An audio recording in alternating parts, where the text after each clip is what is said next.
Mute कर लो। तो आज डेट 18,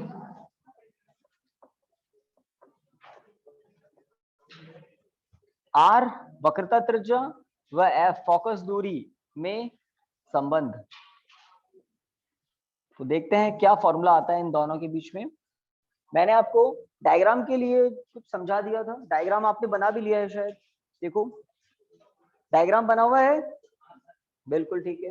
तो डायग्राम में आपको अवतल दर्पण एक दिखाया गया था, उस अवतल दर्पण की मुख्य अक्ष दिखाई गई, ध्रुव, वक्रता केंद्र, बीच में फोकस बिंदु। जब कोई समांतर प्रकाश किरण आती है तो दर्पण से परावर्तन के पश्चात वो दर्पण के फोकस से जाती है। इस बिंदु को क्यू बिंदु कहा था और ये क्यू बिंदु आपतन बिंदु कहलाता है ना। तो दर्पण पर आपतन बिंदु है क्यू, और जब आपतन बिंदु पर आप अभिलंब खींचते हैं तो ये अभिलंब कहां से गुजरता है? सी से गुजरता है। अगर बात करें आपतन कोण की, तो आपतन कोण और परावर्तन कोण का मान बराबर होता है। ओके, एक तो ये बात। सभी दूरियां कहां से नापी जाती है? ध्रुव से नापी जाती है। इस दिशा में नापी गई दूरियां धनात्मक ली जाएगी, दूरियां नपेगी कहां से? ध्रुव से।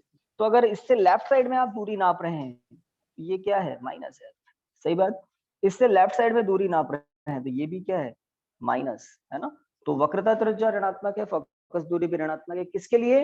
इस दर्पण के लिए। ये कौन सा दर्पण है? गोलीय अपवर्तन, इसको आप कहते हैं अवतल, अवतल गोलीय दर्पण या केवल अवतल दर्पण। तो डायग्राम में आपको कुछ और बातें भी बताई थी। ये कोण थीटा ही होगा, कारण एकांतर कोण। अगर ये थीटा है तो ये थीटा होता है एकांतर कोण। और यहाँ से एक समांतर रेखा और है, अगर ये थीटा है ये थीटा है तो ये पूरा कोण कितना हो जाता है? 2 थीटा। तो ये कितना होता है? 2 थीटा। लिखा है आपने डायग्राम में यहाँ पर, है ना। फिर मैंने आपको एक कहा था चलो लंब ही डाल दो, तो यहाँ आपने यहाँ बिंदु क्या कहा था? एन, सही बात। तो एन बिंदु पी के बहुत निकट होता है। तो देखो भाई सही है, लिखिए।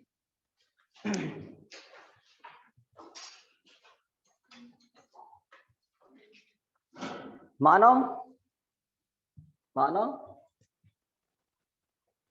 एफ फोकस दूरी व आर वक्रता त्रिज्या, माना एफ फोकस दूरी व आर वक्रता त्रिज्या का एक अवतल दर्पण है, का एक अवतल दर्पण है, का एक अवतल दर्पण है, जिसकी मुख्य अक्ष के समांतर, जिसकी मुख्य अक्ष के समांतर, जिसकी मुख्य अक्ष के समांतर आपतित प्रकाश किरण, आपतित प्रकाश किरण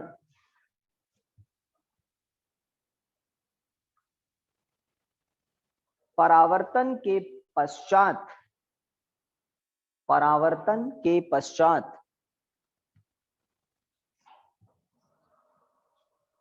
फोकस बिंदु से, परावर्तन के पश्चात फोकस बिंदु से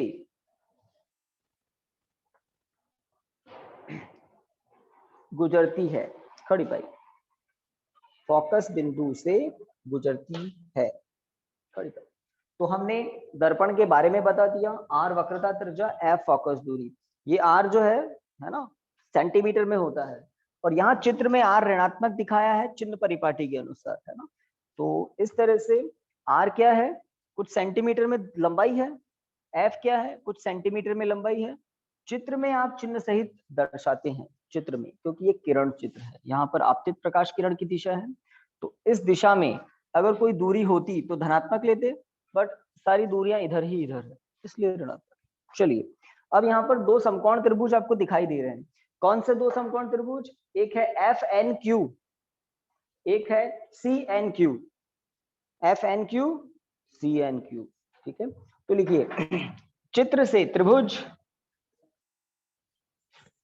चित्र से त्रिभुज सी एन क्यू में, तो डायग्राम सबने बनाया हुआ है, लास्ट क्लास में डायग्राम हो गया था। चित्र से त्रिभुज सी एन क्यू में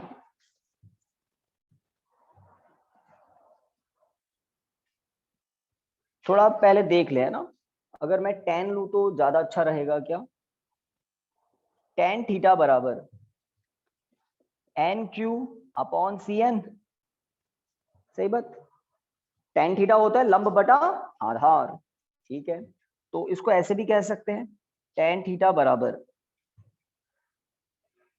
N, या थोड़ा सा और आपको बात को क्लियर करें, ये तो सब ठीक है, आपको कह दें कि यदि इसको आप समीकरण 1 2 पहले दो, फिर आपको बताएंगे कि Q बिंदु अगर P के निकट हो तो क्या होता है। समीकरण 1, इसके बाद लिखिए तथा त्रिभुज FNQ में tan 2 थीटा बराबर NQ अपॉन FN, लंब बटा आधार, tan थीटा लंब बटा आधार होता है, तो यहाँ tan 2 थीटा होगा लंब बटा आधार। समीकरण 2। अब देखो समीकरण 1 और 2 में कैसे कैसे परिवर्तन हम करके समीकरण 3 और 4 बनेंगे और फिर हमारा टॉपिक कंप्लीट होगा। तो ध्यान दें, हम समीकरण 1 समीकरण 2 लाना तो बड़ा आसान था। इस त्रिभुज में CNQ में tan थीटा और FNQ में tan 2 थीटा, ठीक है। अब देखिए डायग्राम में देखें, अगर Q बिंदु P के निकट आ जाए, Q बिंदु P के बहुत निकट हो, Q बिंदु P के अगर बहुत निकट हो तो क्या होगा? देखिए चित्र में, ये मुख्य अक्ष और Q बिंदु मान लो यहाँ होता, आपतन बिंदु भी यहाँ होता, ये आपतन बिंदु यहाँ होता, और फोकस बिंदु यहाँ है ना, और C तो बहुत दूर है, फिर तो क्या छोटे हो जाते, ये थीटा थीटा सब छोटे हो जाते ना, कौन छोटे हो जाते, और N कहाँ होता, N बिंदु P के बहुत निकट होता। तो अगर Q P के निकट हो तो N P के बहुत निकट चला जाता है, एक बात। साथ में Q P के निकट आने से थीटा भी छोटे हो जाते हैं, कौन छोटे हो जाते हैं, यहाँ तो मैंने Q को फिर भी थोड़ा ऊंचाई पर दिखाया है, अगर Q P के बहुत निकट हो तो थीटा बहुत छोटा हो जाता है, 2 थीटा भी बहुत छोटा हो जाता है। और जब कोण अल्प होते हैं तो हम क्या कहते हैं, tan थीटा लगभग बराबर थीटा। एक बार बताया था आपको, sin थीटा लगभग बराबर थीटा, tan थीटा लगभग बराबर थीटा।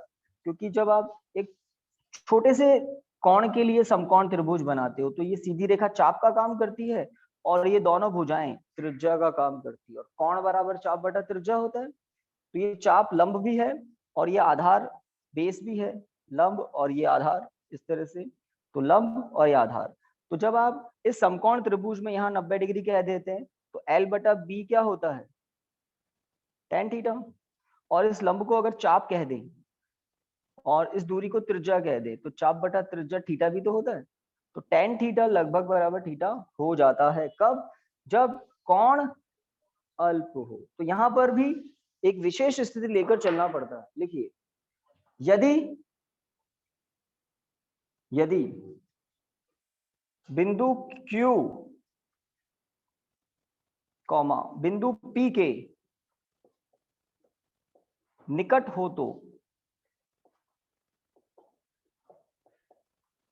यदि बिंदु P बिंदु Q के निकट हो तो, उल्टा हो गया ना, यदि बिंदु Q बिंदु P के निकट हो तो कोण थीटा व 2 थीटा अल्प होते हैं, कोण थीटा व 2 थीटा अल्प होते हैं। कैसे होते हैं ये आपको मैंने एक्स्ट्रा डायग्राम से थोड़ा समझाया, आपको एक्स्ट्रा कुछ नहीं बना। तब tan थीटा लगभग बराबर थीटा व tan 2 थीटा लगभग बराबर tan 2 थीटा लगभग बराबर 2 थीटा होगा। उसी लाइन में उसी पैराग्राफ में लिखना है ऐसा। तब tan थीटा लगभग बराबर थीटा व tan 2 थीटा लगभग बराबर 2 थीटा होगा।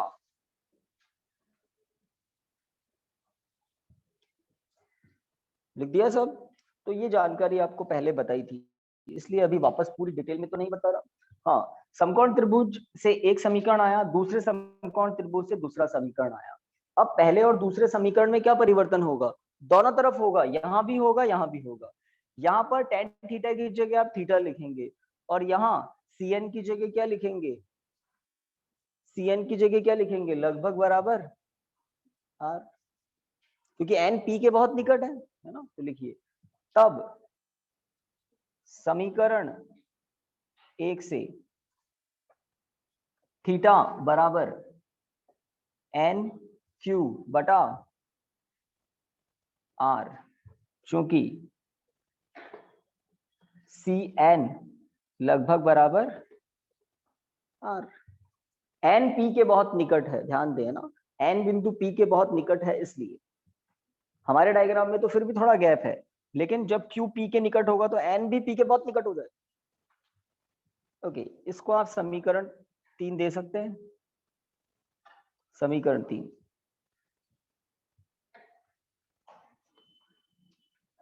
तथा समीकरण 2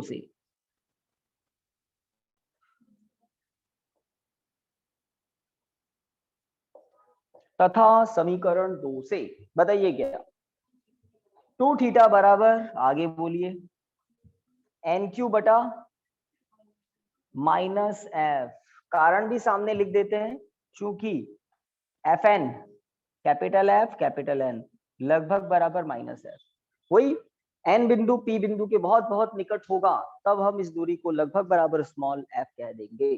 चिन्ह परिपाटी को ध्यान में रखते हुए माइनस और, है ना, माइनस आर माइनस एफ दिख रहे हैं।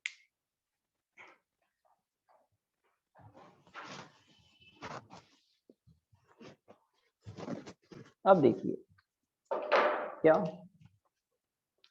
समीकरण 1 से थीटा का मान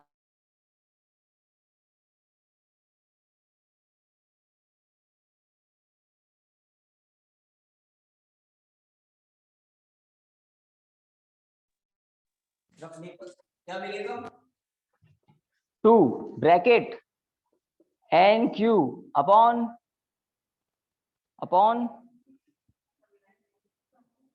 माइनस आर बराबर n Q upon minus F.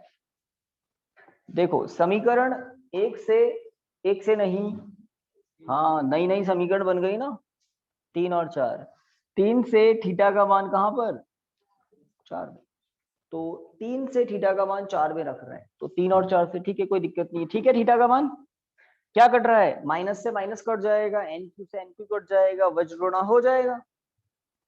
तो नेक्स्ट स्टेप में आप कहेंगे 2 upon R equal to 1 upon F, N Q cut गया, माइनस कट गया, वज्र गुणा अब कर लेते हैं, तो आर बराबर 2f हो गया फॉर्मूला। कुछ लोग ऐसे भी लिखते हैं उसको, और f बराबर r/2, कहते हैं सिद्ध कीजिए कि गोलीय दर्पण की फोकस दूरी उसकी वक्रता त्रिज्या की आधी होती है, तो यहां तक पहुंच जाना, ठीक है। तो मुख्य क्या है, एग्जाम में वो स्टूडेंट इसको कर पाता है जो चित्र बना पाता है, चित्र जो बना देगा वो समकोण त्रिभुजों में tan थीटा tan 2 थीटा निकाल ही लेगा, उसके बाद इसको कोई छोड़ता नहीं है, फिर तो सब कुछ दिखाई देने लग जाता है कि अभी कर ही रहे हैं क्या, अब हो गया ना, ये दोनों और करके लिख देना, अथवा करके लिख देना। तो r बराबर 2f होता है, आप 10th क्लास से जानते हैं, ये वक्रता त्रिज्या का आधा होता है फोकस दूरी का दुगना होता है वक्रता त्रिज्या। अवतल दर्पण हो या उत्तल दर्पण हो, दोनों के लिए ये सूत्र काम आता है, दोनों के। हाँ तो कैसे करोगे, थोड़ा सा रिवीजन देख लो भाई। मान लो आपने चित्र की प्रैक्टिस कर ली और आपने चित्र बना दिया एग्जाम में, आप एक समकोण त्रिभुज से समीकरण 1 लिखेंगे, दूसरे समकोण त्रिभुज से दूसरा लिखेंगे, सही बात। फिर वो महत्वपूर्ण बात लागू कर देंगे जो आपको बताई थी, यदि कोण अल्प हो तो आप यहां तक पहुंच जाएंगे, है ना। इस थीटा की जगह आपको क्या लिखना पड़ेगा, ये N Q upon minus R, और वज्र गुणा करके सीधा कहां पहुंचेंगे, सही है। तो शॉर्टकट रिवीजन जो है बहुत फास्ट होना चाहिए, छोटी मोटी बातें बीच में है वो आपको थोड़ी बहुत लिख देते हैं तो अच्छा रहता है, लिख देनी चाहिए, है ना। ये बातें आपको थोड़ा बहुत ध्यान रखनी है। मुख्य है समीकरण समीकरण समीकरण। ठीक है, नेक्स्ट हेडिंग लिखिए, गोलीय दर्पण से प्रतिबिंब निर्माण। चित्र बनाते हैं, थोड़े आपको बातें बताते हैं क्या होता है क्या नहीं होता है। गोलीय दर्पण से प्रतिबिंब निर्माण, गोलीय दर्पण से प्रतिबिंब निर्माण।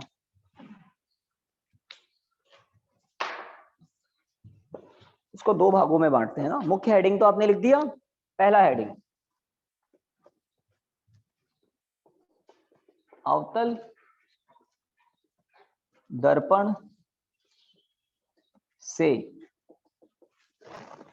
तो गोलीय दर्पण से प्रतिबिंब निर्माण में पहला मैं करवा रहा हूं अवतल दर्पण से, फिर दूसरा हम करेंगे उत्तल दर्पण से। ठीक है, तो 10th की सारी बातें याद आएगी आपको। अगर प्रतिबिंब, या सीधा सीधा से कहें, यदि वस्तु, ऑब्जेक्ट जिसको हम कहते हैं, यदि वस्तु अनंत पर हो तो उसका प्रतिबिंब फोकस पर बनता है, ऐसा आप सुनते होंगे।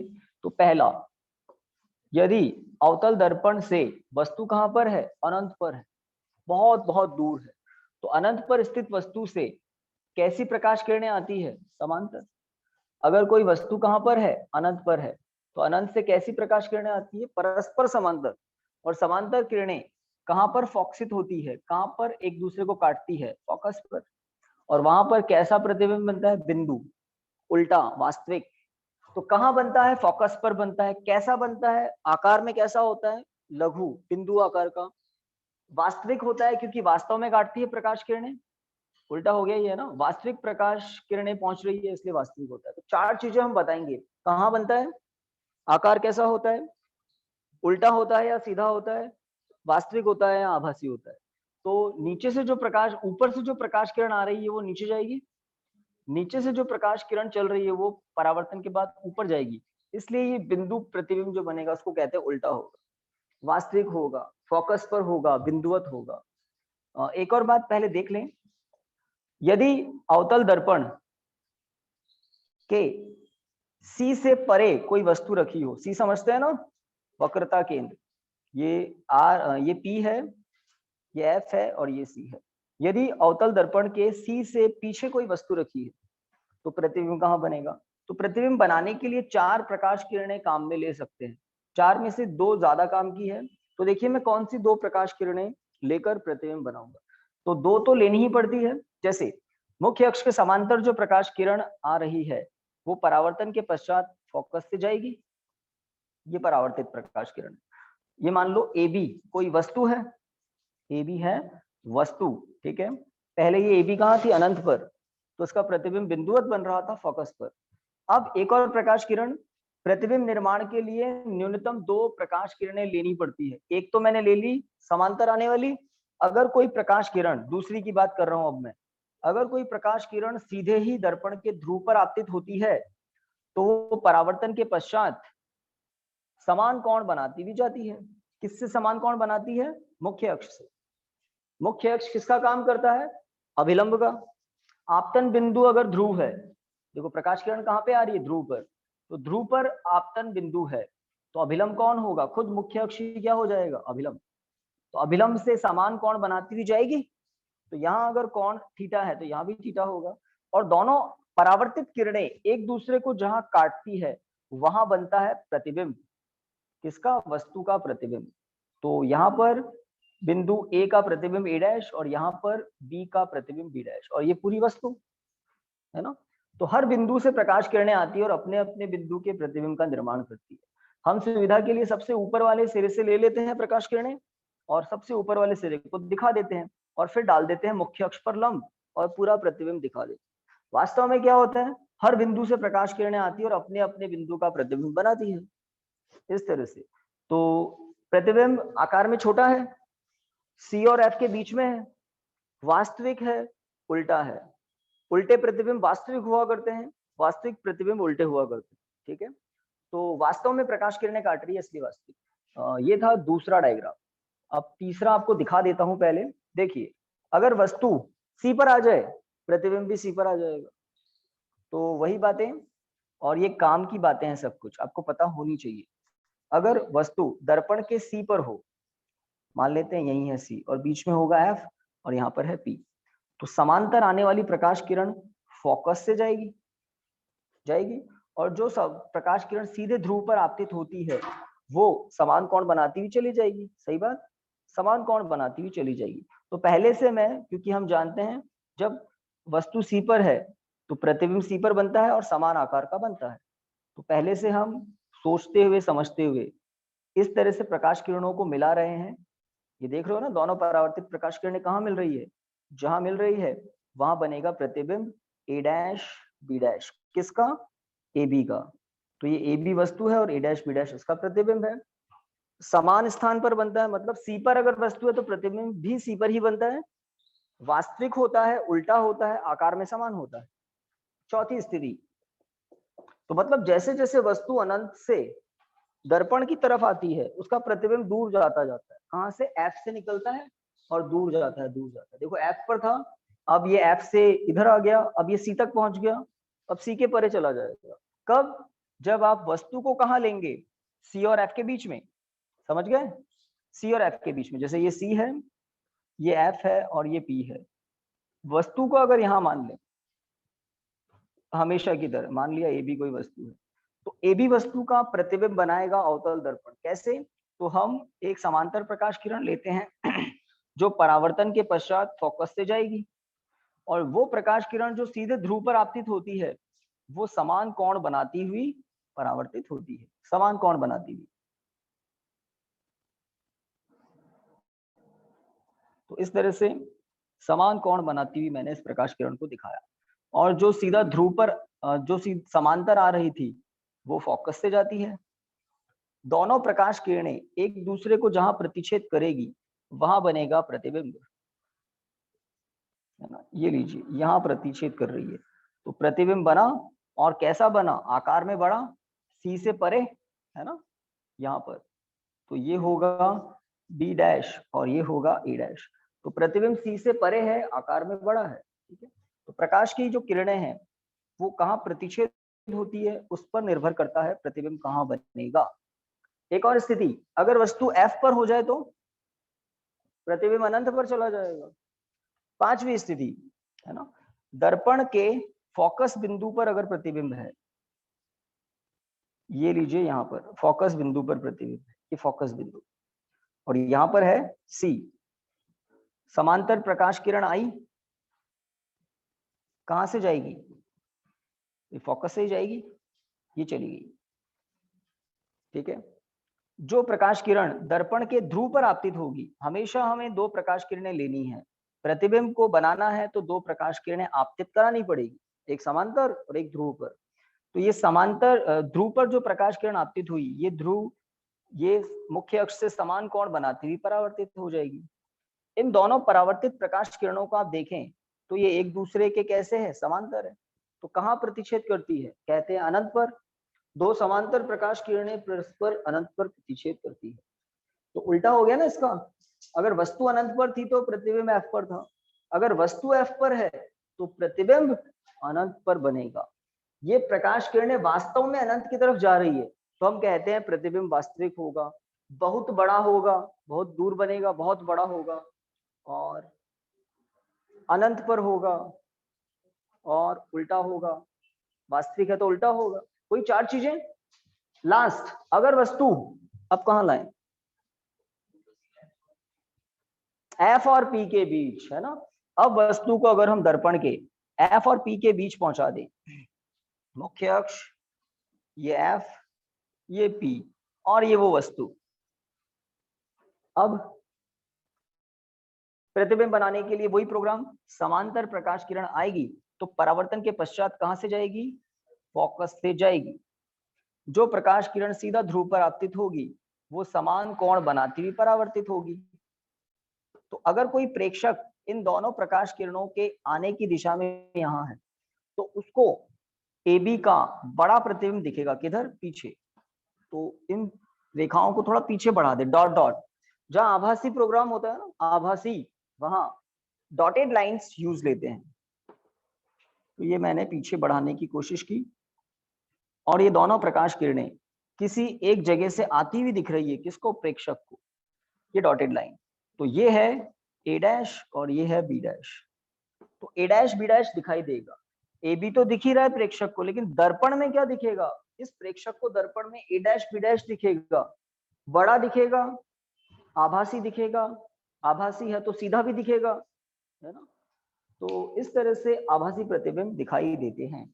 आपके लिए अवतल दर्पण लेकर आते हैं अभी, और आप क्या देखेंगे, जब आप अवतल दर्पण के बहुत पास चले जाएंगे तो आप स्वयं को बहुत बड़ा देख पाएंगे उसके अंदर, है ना। तो ये 6 चित्र फुर्ती से बनाइए, मैं आपके लिए अवतल दर्पण लेकर आता हूँ। उत्तल दर्पण के 2 ही चित्र हैं उसके बाद में, और जल्दी बनाइए, बना लेंगे ना 2 मिनट में? 2 मिनट में बना लेंगे, 5 मिनट में तो बना ही देंगे। 6 डायग्राम है ना, चलो 6 मिनट दे देंगे।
तो ये जो दिख रहा है ये है, उस दिन बात कर रहे थे ना, दर्पण वास्तव में कैसा होता है? शक्ति होगा।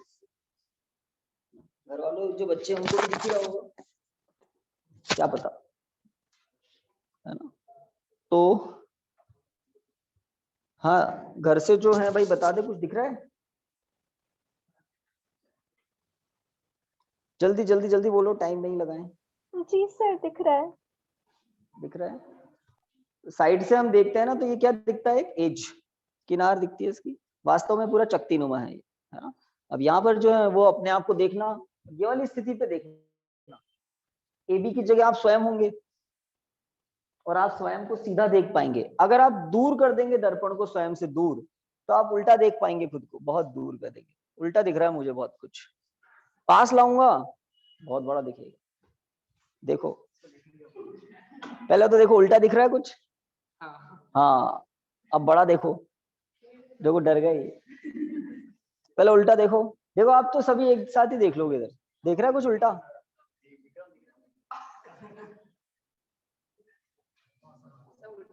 कुछ दिख रहा है उल्टा? उल्टा दिख रहा है? सब दिख रहा है, झूठ बोल रहा है। अब दिखा तो हाँ तो बोलो ना, 1 सेकंड में, वो तो देखने में क्या टाइम लगता है, 1 सेकंड। उल्टा दिख रहा है? अब सीधा दिखा? दिखा सीधा? क्या बात कर रहे हो आप? बहुत बड़ा, बहुत बड़ा, सीधा सीधा बहुत बड़ा। ये बड़ा जो दिख रहा है ना, वो आभासी है, तो सीधा देखो, बहुत बड़ा दिख रहा है। दिख ही नहीं रहा है? हाँ, 1 सेकंड नहीं लगता देखने में, तो बड़ा देख ही लिया, आप तो डर गए थे, आप ही हो। देखो भाई, उल्टा दिख रहा है पहले तो एक साथ, हाँ मतलब उल्टे दिख रहे हैं ना। अरे अब पास से देखो बड़ा, आपको मतलब प्रैक्टिकली याद रहना चाहिए, जल्दी जल्दी टाइम नहीं भाई, आगे का काम करेंगे। इधर देखो उल्टा दिख रहा है ना, पीछे का फर्नीचर जो भी है उल्टा दिख रहा है। अब पास से देखो, सीधा दिखा कुछ? नहीं दिखा? बड़ा सीधा, सीधे प्रतिबिंब आभासी होते हैं और बड़ा दिखता है। भाई नहीं देखना तो आपकी मर्जी, तो करंट थोड़ी आ रहा है इसमें, सीधा बहुत बड़ा दिखता है। दिख गया ना? ये तो शर्म आ रही है इनको तो, स्वयं को देखने। क्या हुआ? यहाँ पर क्या दिखता है ऐसा? सीधा ही तो दिख रहा है, कैमरा है तो।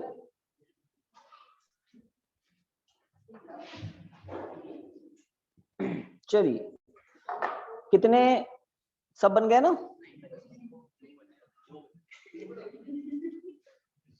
तो सुनो भाई सुनो, आपकी बुक में एक पेज नंबर है, वो बताता हूँ ताकि आप बहुत बढ़िया बढ़िया सुंदर बना के लाएंगे घर से। अभी जल्दीबाजी में तो आप, है ना, अभी आपके पास उपकरण भी नहीं है, आपके हथियार क्या क्या, चांदा, पेंसिल, है ना, स्केल, रबर, व्हाइटनर, ये वो। हाँ, तो कौन सा चैप्टर है? 11वां चैप्टर है।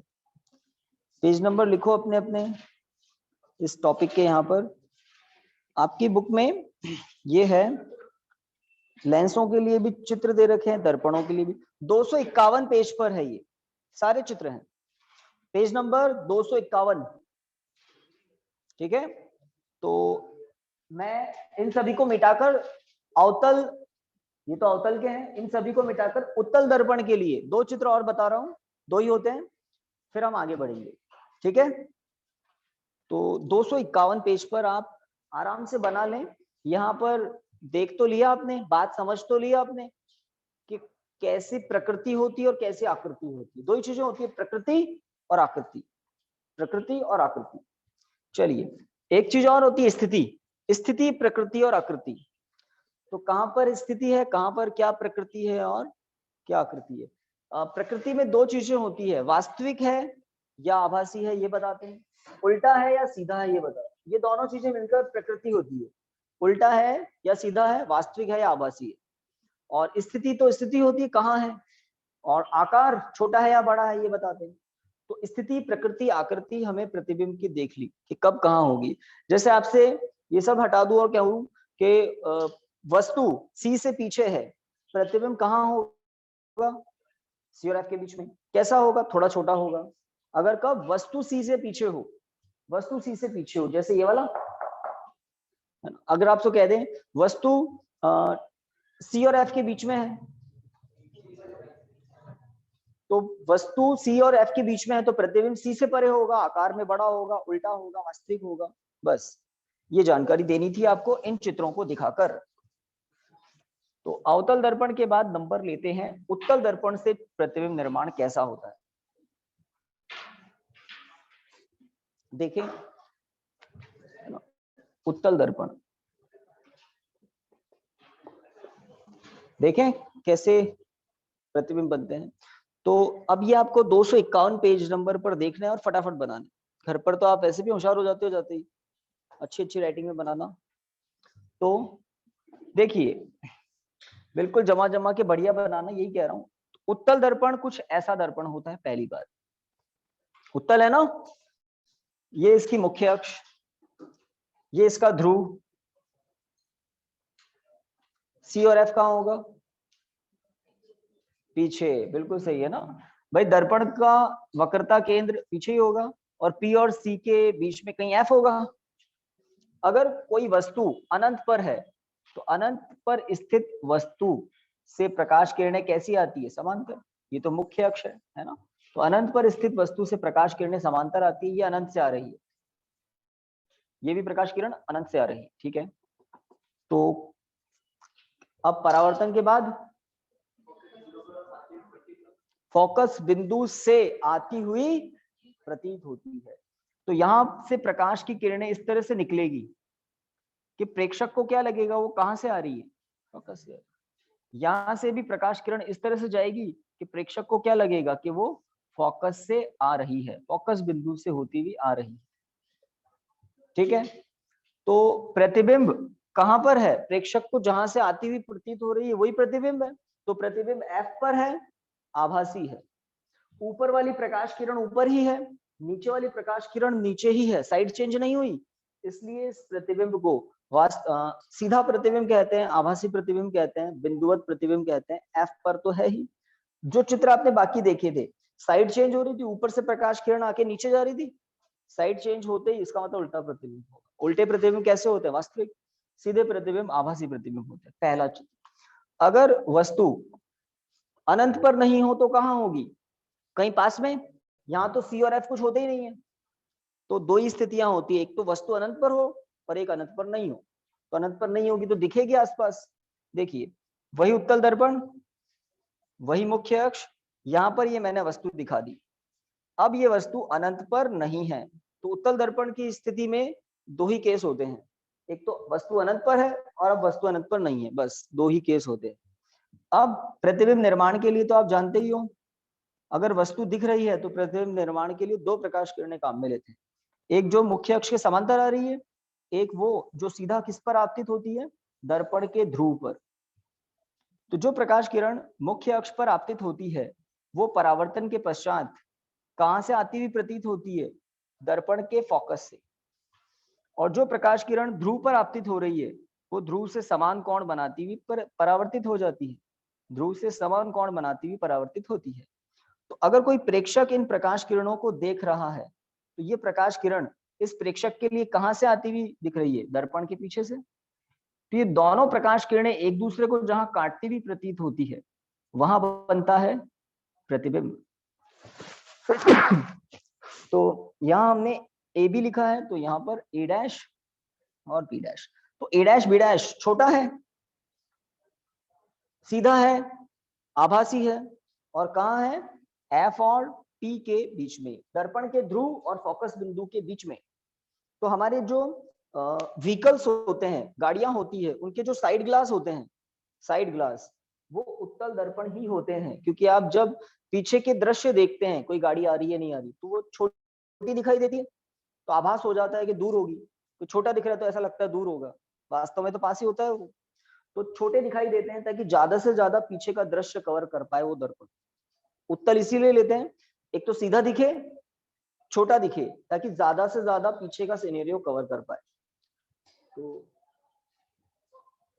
पेज नंबर 251 जो बनाना शुरू कर रहे हैं उनको बता रहा हूं, ये दो ही चित्र हैं। टोटल कितने? 6 और 2 8 चित्र हैं उस पेपर पर। 251 पेज पर 8 चित्र हैं, वो आप बना सकते हैं। तो यहाँ आपने देख लिया कैसे बनते हैं, वहां आप देखोगे तो अब आपको फटाफट बातें समझ में आएगी, और बना लोगे तो प्रैक्टिस हो जाएगी, एग्जाम में जरूरत हुई तो आप भी बना दो। टॉपिक क्या है इसके बाद?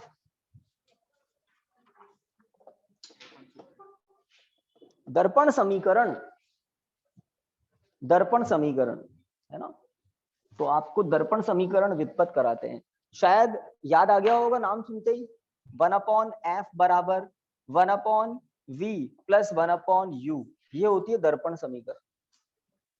दर्पण समीकरण, इसकी उत्पत्ति करनी है, इसको डेराइव करना है हमें। टाइम कितना है? 5 मिनट है ना। तो हेडिंग लिखिए दर्पण समीकरण। प्रूफ तो कल करेंगे, कुछ शुरुआत है वो तो आज करेंगे।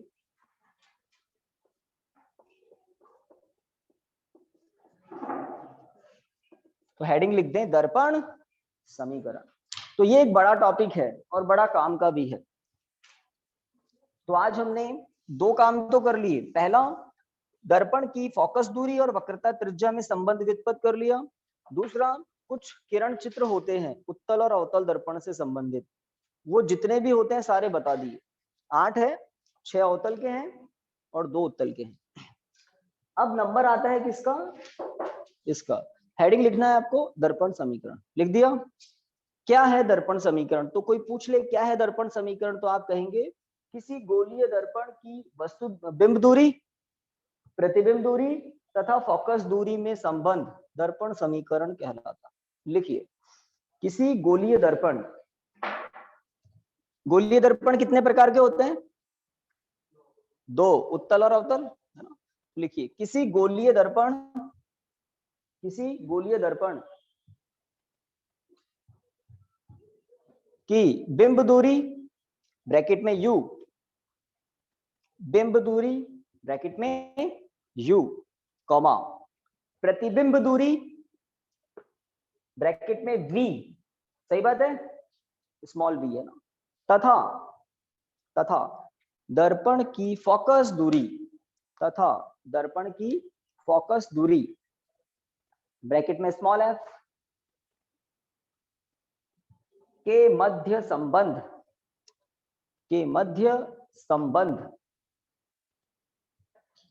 दर्पण समीकरण कहलाता है।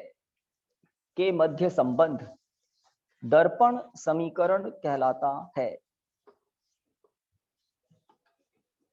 जो कि निम्न है,